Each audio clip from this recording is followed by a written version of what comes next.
5, 4, 3, 2, 1, 0.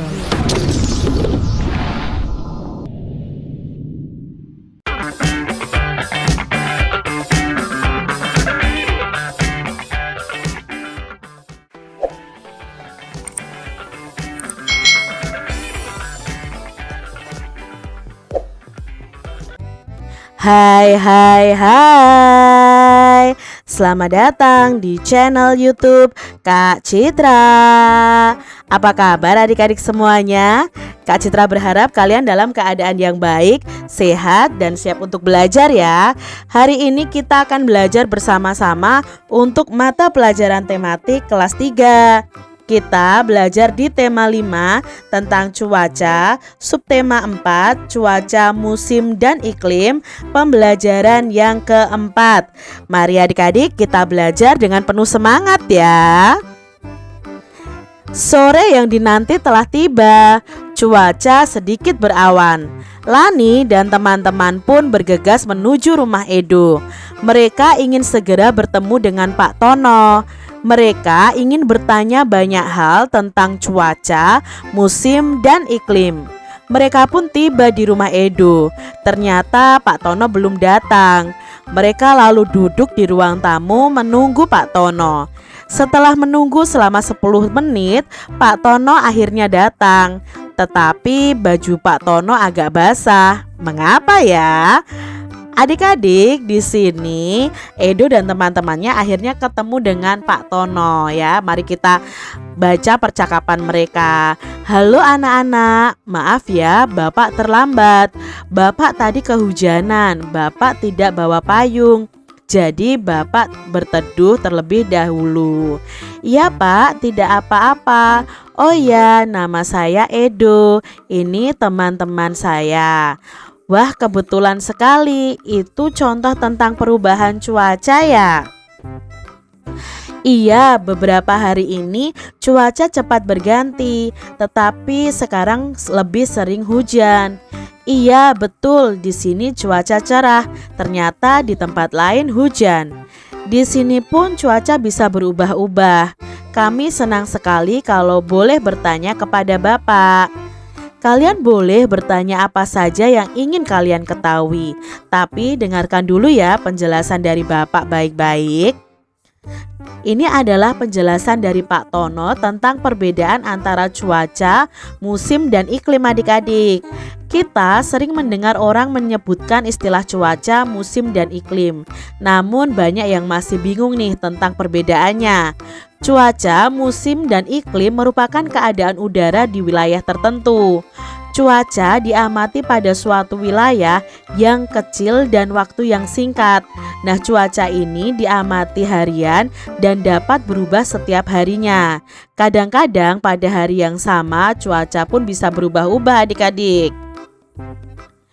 Cuaca harian biasanya dilambangkan dengan simbol berikut ini ya. Kita sudah belajar tentang simbol-simbol cuaca. Ada cuaca cerah, cuaca berawan, lalu mendung ya, lalu hujan disertai petir, lalu ada cuaca hujan, dan lain sebagainya. Nah adik-adik, musim adalah keadaan cuaca yang paling sering terjadi di waktu tertentu. Saat musim hujan adalah pada waktu tertentu cuaca hujan juga sering terjadi. Nah, musim kemarau adalah waktu tertentu yang sedikit hujannya. Musim itu terjadi dalam waktu yang lebih lama daripada cuaca.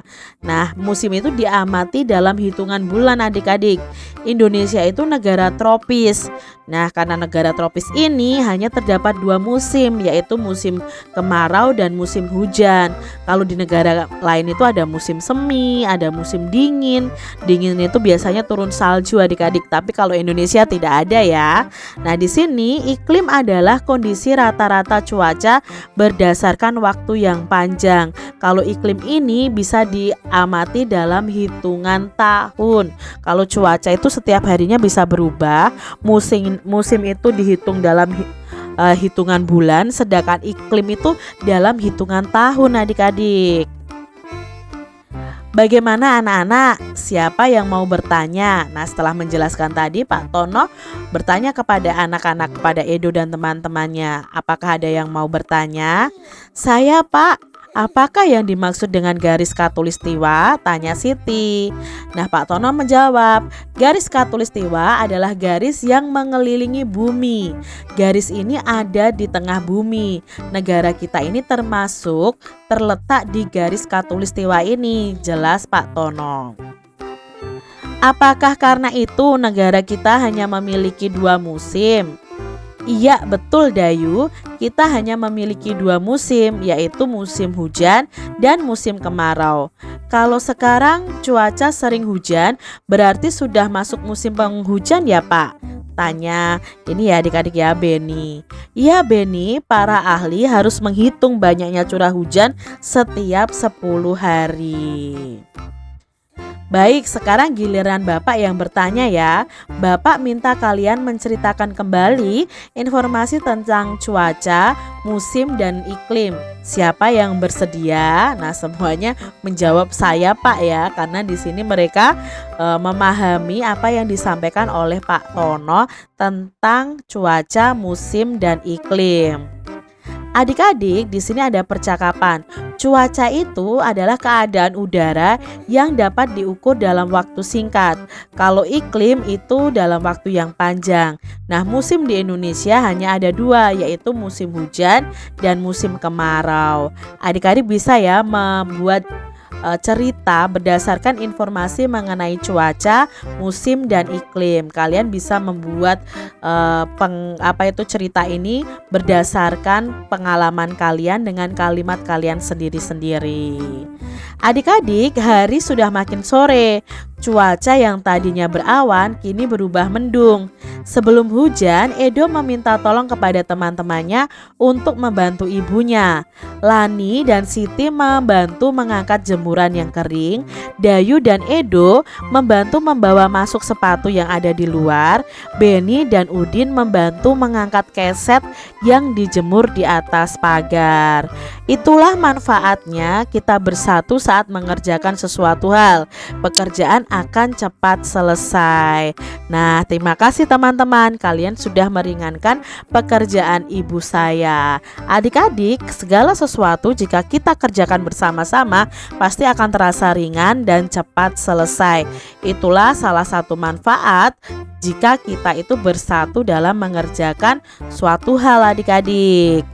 Di sini Lani, Siti, Dayu, Beni, dan Udin bergegas pulang sebelum hujan turun. Di jalan desa terdapat banyak lubang. Agar tidak tergenang saat hujan, lubang tersebut ditutupi batu. Sambil berjalan mereka melompati bebatuan yang ada di jalan desa. Senangnya bermain lompat-lompatan ya adik-adik ya.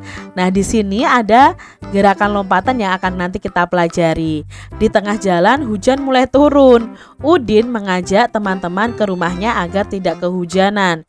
Udin mengajak mereka bermain lompat jauh dengan menggunakan matras. Nah, ini adalah matras ya adik-adik ya. Perhatikan gambar berikut. Ini adalah gerakan yang namanya lompat jauh. Nah, lompat jauh ini harus ada matrasnya adik-adik ya. Di sini ada gerakan 1 sampai 6 yang akan kita pelajari bersama. Gerakan yang pertama adalah gerakan melangkah. Nah, gerakan melangkah ini posisinya adalah Udin melangkah menuju area tolakan. Nah, di sini ada area tolakan ya. Ini bisa untuk pijakan adik-adik. Posisi yang kedua, Udin melakukan gerakan menolak dengan bertumpu pada satu kaki. Menolak itu bersiap-siap untuk melompat adik-adik ya. Nah, Udin ini bertumpu pada kaki yang lebih kuat. Kaki mana yang lebih kuat? Kalau kaki kanan yang lebih kuat ya kalian menolaknya dengan kaki kanan. Kalau kaki kiri kalian yang kuat maka menolaknya dengan kaki kiri. Lalu posisi yang ketiga ini ya, Udin ini melakukan gerakan melayang. Ini mulai melompat ya. Lalu kaki tumpuannya lurus ke belakang. Nah, kaki yang bukan tumpuan ditekuk ke depan. Itu posisi yang ketiga. Nah, posisi yang keempat di sini adalah posisi saat melayang di udara. Nah, Udin ada pada posisi di udara, kedua kakinya dirapatkan dan ditekuk ke depan. Kedua tangan ditekuk ke atas seperti ini. Ini posisi waktu di udara. Berikutnya posisi yang kelima, itu Udin sudah siap mendarat. Kedua kakinya yang awalnya tadi ditekuk ya, dan tangannya itu diluruskan ke depan. Lalu posisi keenamnya, kedua kaki Udin mendarat di atas matras dan kedua telapak tangan itu menumpu di atas matras. Nah, ini tadi adalah gerakan ketika kita melakukan lompat jauh. Adik-adik bisa mempraktekannya tapi dengan pengawasan orang dewasa ya. Demikian tadi adik-adik pembahasan kita di tema 5 subtema 4 pembelajaran yang keempat. Semoga video pembelajaran ini bermanfaat untuk adik-adik semuanya. Dan sampai jumpa lagi di video pembelajaran Kak Citra selanjutnya. Tuhan memberkati. Jangan lupa tekan tombol subscribe, lalu tekan loncengnya, tekan juga tombol like, lalu share ke media sosial kalian. Jangan lupa untuk ikuti media sosial Kak Citra. Terima kasih.